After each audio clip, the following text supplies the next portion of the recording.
विंध्य कल्पना में आपका स्वागत है। मित्रों, अभी हम अध्याय 2 पर हैं।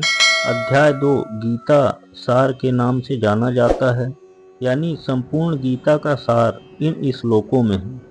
आइए चलते हैं श्लोक 18 पर। अंतवंत इमे देहा नित्यस्योक्ता शरीरिणः अनाशिनो अप्रमेयस्य तस्माद्युध्यस्व भारत। कुछ संस्कृत शब्दों के अर्थ। अंतवंत यानी नाशवान, इमे यानी ये सब, देहा यानी भौतिक शरीर, नित्यस्य यानी नित्य स्वरूप, उक्ता है यानी कहे जाते हैं, शरीरिण यानी देहधारी जीव का, अनाशिना यानी कभी नाश न होने वाला, अप्रमेयस्य यानी ना मापा जा सके उसके योग्य, तस्मात् यानी अतः, युद्धस्व यानी युद्ध करो।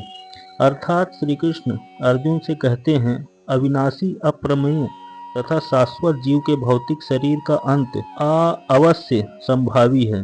अतः हे भरतवंशी, युद्ध करो। इस श्लोक का यही अर्थ है। और समझें तो वेदांत सूत्र में जीव को प्रकाश बताया गया है, क्योंकि वह परम प्रकाश का अंश है। जिस प्रकार सूर्य का प्रकाश सारे ब्रह्मांड का पोषण करता है, उसी प्रकार आत्मा के प्रकाश से इस भौतिक देह का पोषण होता है। जैसे ही आत्मा इस भौतिक शरीर से बाहर निकल जाती है, शरीर सड़ने लगता है।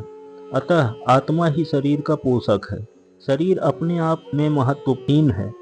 भौतिक शरीर स्वभाव से नाशवान है। यह तत्क्षण नष्ट हो सकता है और 100 वर्ष के बाद भी यह केवल समय की बात है। इसे अनंत काल तक बनाए रखने की संभावना नहीं है।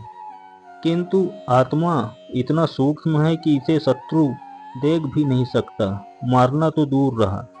जैसा कि पिछले श्लोक में कहा गया है, अतः दोनों ही दृष्टिकोण से शोक का कोई कारण नहीं है, क्योंकि जीव जिस रूप में है, ना तो उसे मारा जा सकता है और ना ही शरीर को कुछ समय तक या स्थायी रूप से बचाया जा सकता है।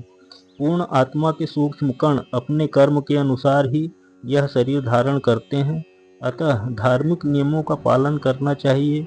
इसलिए परमात्मा श्री कृष्ण ने अर्जुन को उपदेश किया कि वह युद्ध करे और भौतिक व शारीरिक कारणों से धर्म की बलि न होने दे। अब हम चलते हैं श्लोक 19 पर। या एनं वेत्ति हंतारं यश्चैनं मन्यते हतम् उभौ तौ न विजानीतो नायं हन्ति न हन्यते। कुछ संस्कृत शब्दों के अर्थ। एनम यानी इसको, वेत्ति यानी जानता है, हंतारम यानी मारने वाला, मन्यते यानी मानता है, हतम यानी मरा हुआ, उभौ यानी दोनों, विजानीतः यानी जानते हैं, हंत यानी मारता है, हन्यते यानी मारा जाता है। अर्थात श्री कृष्ण अर्जुन से कहते हैं, जो इस जीवात्मा को मारने वाला समझता है तथा जो उसे मरा हुआ समझता है, वे दोनों ही अज्ञानी हैं, क्योंकि आत्मा ना तो मरती है और ना ही आत्मा का जन्म होता है। इस श्लोक का यही अर्थ है।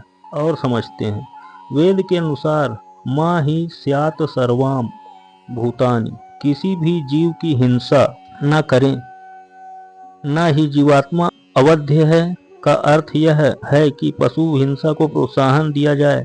किसी भी जीव के शरीर की अनधिकार हत्या करना निंदनीय है और राज्य तथा भगवत विधान के द्वारा दंडनीय है। जब देहधारी जीव को किसी घातक हथियार से आघात पहुंचाया जाता है, तो यह समझ लेना चाहिए कि शरीर के भीतर का जीवात्मा मरा नहीं। आत्मा इतना सूक्ष्म है कि इसे किसी तरह के भौतिक हथियार से मार पाना असंभव है, जैसा कि अगले श्लोकों से स्पष्ट हो जाएगा। न ही जीवात्मा अपने आध्यात्मिक स्वरूप के कारण वध योग्य है, जिसे मारा जाता है या जिसे मरा हुआ समझा जाता है। वह केवल शरीर होता है, किंतु इसका तात्पर्य शरीर के वध को प्रोत्साहित करना नहीं है। किंतु अर्जुन को तो धर्म के नियमानुसार मारने के लिए नियुक्त किया जा रहा था, किसी पागलपनवश नहीं।